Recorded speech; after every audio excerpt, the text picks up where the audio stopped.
Why don't you tell us a bit about how you got to be who you are? I think that's an interesting story too. Because you don't sound like a very traditional person or a normal, you know? Yeah. Something happened there. So tell us.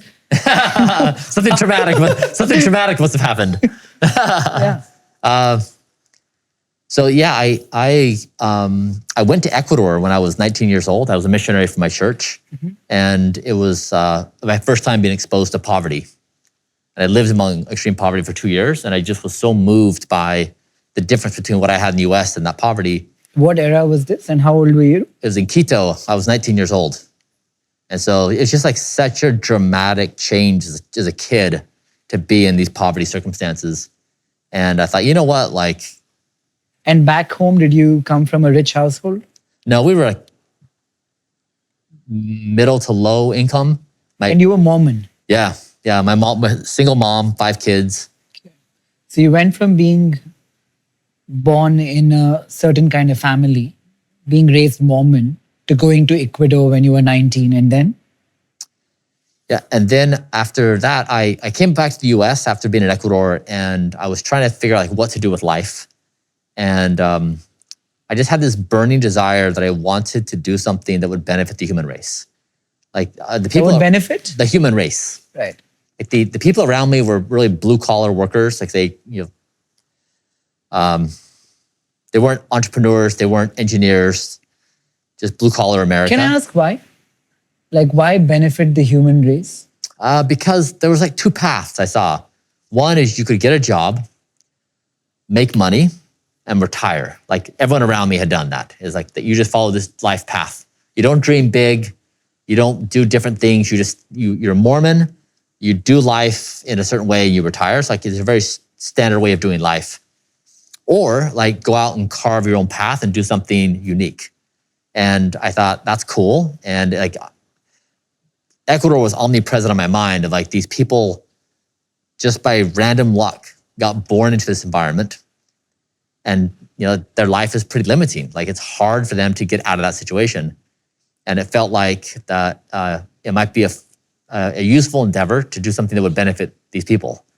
Right. So you went to Ecuador, wanted to help human race for whatever reason, and then? Yeah, and then so the goal was make a whole bunch of money by age 30 and then have liberty to spend money doing something.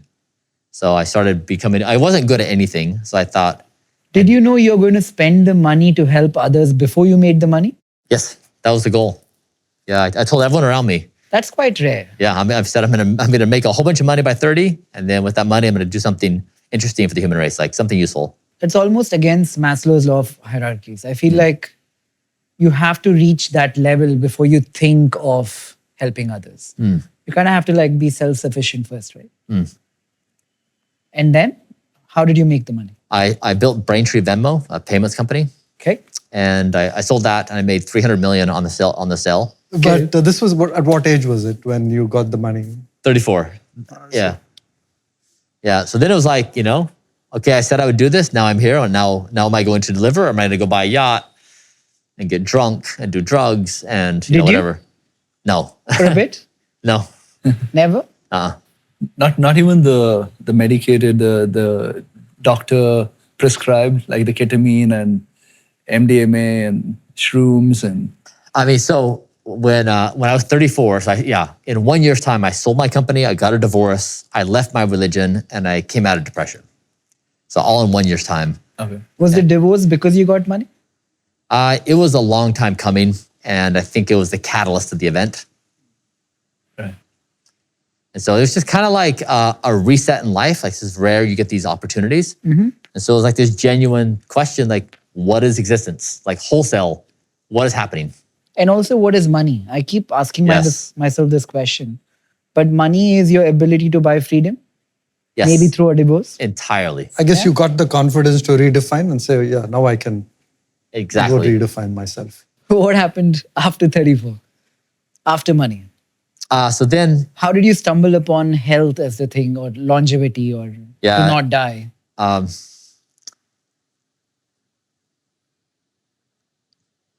So one, I had started this process when I was depressed of like, how do you solve a really complicated problem of depression?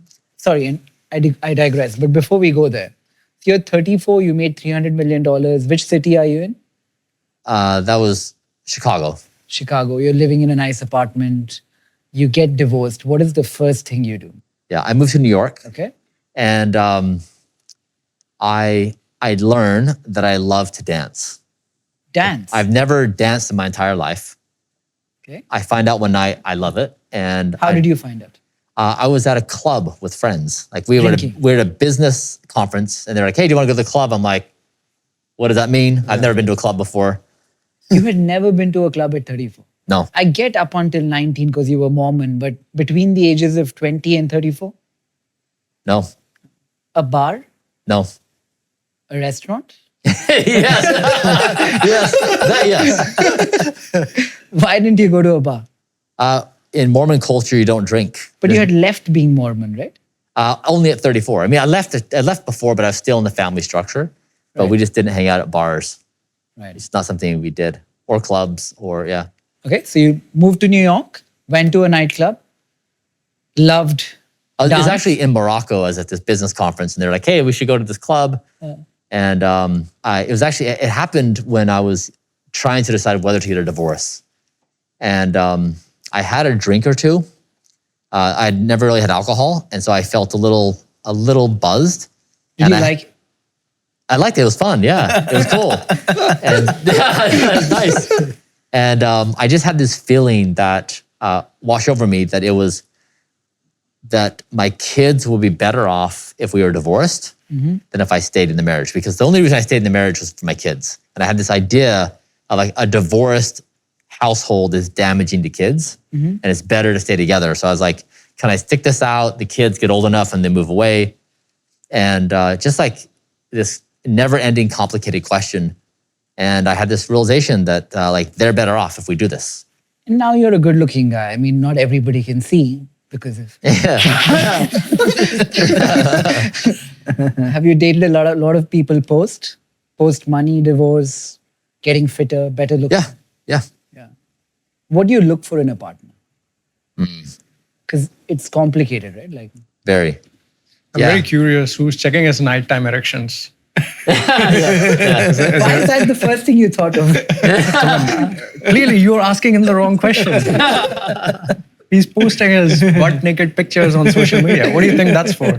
Yeah. He's single and available. Yeah. So actually, next week, there's going to be, do you know Poly Market? Yeah. No. Yeah. They're launching a market on my nighttime erections. Wow. And how are they gonna? I mean, how are they gonna predict that? Yeah, the over-under is 2 hours and 12 minutes, my Okay. baseline measurement. And then I'll measure one time per month, last week of the month. But I think it's like, I think it's such a cool thing that this concept of, so like you have on one side, sperm count's going down, fertility's going down, birth rate's going down, sexual activity's going down. Like all these indicators of humans having sex and you know, like having babies, they're all going down. Right. And so the nighttime erections is like a counter to these of like sexual vitality is important. And like sexual vitality, health, fertility, you know, all that stuff. And so I'm glad that it's like it broke through the zeitgeist that now there's a market on it. So I think it really is a really good representation of society of like, we can bounce back with this vitality and not be beat down on all these different markers, which it's just not, I mean, the human race survives or dies based upon our ability to replicate. So you think, is this one issue of why countries go through this population, or why countries are going through this population decline? I mean, there's probably quite a few things driving it, but like, I guess it's a fact we're having less sex, fewer babies. It's just like, they're all down. I think we'll come back to Bryan now. 34 liquidity event, went to a nightclub in Morocco, had 2 drinks, loved it. I like this transition. What did you do after 2 drinks? I made the conclusion I'm going to get a divorce and the kids are going to be better off. And then I moved my hips. Was there something else that catalyzed that decision? I just have been thinking about it for years and just finally hit. And I moved my hips at that very moment. And it was like this pairing of freedom from all the things holding me captive. And I spent the next, I guess ever since then, it's been like 10 years now, I've just danced nonstop. Like I just love to dance. How often do you get to dance? I mean, when I was in New York, like multiple times a week. Yeah. And where do you dance? We'd go to these big warehouse parties. So like, hundreds of people, great EDM, and we'd dance. We'd start at 12 or 1 and dance till 6 or 7 in the morning. These are the kind of parties with no alcohol, everybody's on coffee or juice kind of thing? This is where everyone's doing psychedelics. Do you do psychedelics? I did. Yeah. What kind? MDMA.